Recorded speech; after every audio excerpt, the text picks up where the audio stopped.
Welcome to a quick guide for the Shadow Sword focus build for the Sword Artist. For Astrals, you wanna make sure you get your haste breakpoints to 5, 10, 15% and so on.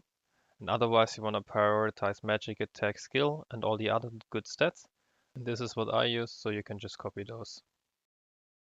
For Glyphs, there are exactly two fixed glyphs you always wanna use, that's Spiritual Channel and True Key.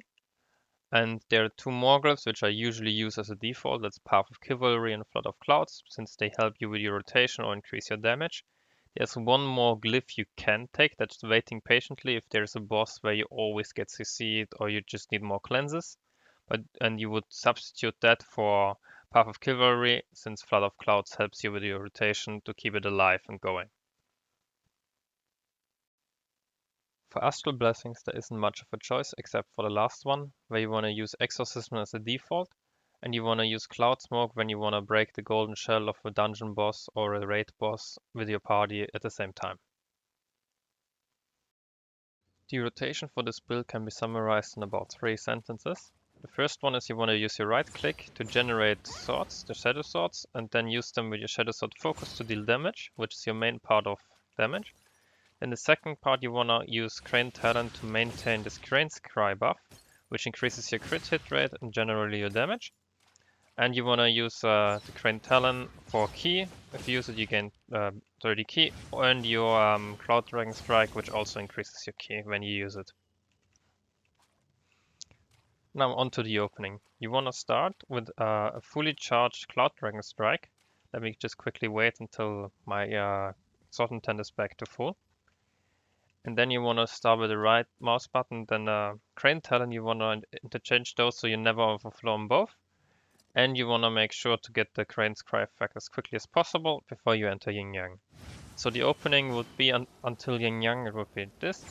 Right, Talon, 2 rights, Talon, 2 rights, and then you enter Yin Yang. Perfectly have 10 swords. And then you just keep right clicking and using talons. And you do this until the end of the Yin Yang, where you then again use your 1000 swords and cancel with 1 Cloud Dragon Strike, which I did at the start. Just exactly like this. So what you do, you when you enter Yin Yang, you use enter Yin Yang, then you use the Shadow Sword focus, and then repress this button with 1000 swords and cancel it with 1 stack of your Cloud Dragon Strike, so you can more quickly continue with your rotation. And at the end, you pretty much, when this comes up again, you use it again with the cancel. And you keep on building stacks and swords until your purity buff runs out. And just before it runs out, you use Shadow Sword focus to get off all your swords. During your normal rotation, you just right click and use Crane Talons. And when this is done, when you run out of Ki, let me just try to run out of Ki here, very quick. Then you fully charge your Crane and when you're over 10 swords, you use Shadow Sword focus to refill your Sword Intent. And if you're not on full Ki, you continue with a full CDS. Otherwise, you just keep right clicking and using talents. Remember that 1 Crane Talon gives you 1 Sword Intent, and therefore you can recharge your Cloud Dragon Strike. The most common mistakes I see is that some people use the opening wrong, so they start with the fully charged and then do right click, left click, and do maybe 2 rights, and they just overdo or use too many concussion, and they're not entering Yin Yang as quickly as they could, and are also delaying the Crane's Cry stacks, so that's why they might be missing a lot of damage. The next thing is using right click even though you're low on Ki when you have 3 Crane Talons, so you miss out on the Crane Talon regeneration from your right mouse button. Since when you have not fully, with the right click you gain 3 seconds of that charge.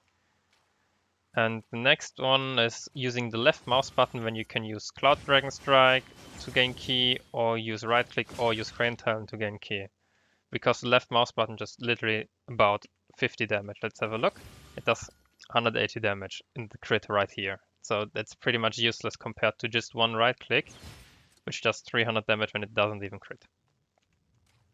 There's one more mistake I spot is saving up the fully Sword Intent before using Shadow Strike focus, because it restores your Sword Intent.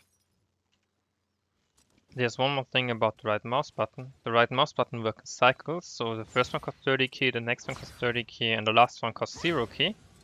So when you use the first one and then fully charge your Cloud Dragon Strike, you start from the beginning because it's timed out.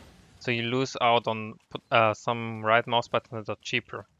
So to combat that, what you can do, you can use the right mouse button. If you don't have enough, you can use a 2 charged Cloud Dragon Strike and then continue with your right mouse button. Let me just have the 2 Sword Intent and then let me get lower on key. Wait a little bit. Now it's normal. And I could just use it there for free, the third one. That's what you want to be careful about when you do your rotation and you are low on key. To round it out, I'm gonna leave you with a 5-minute pause for you to compare.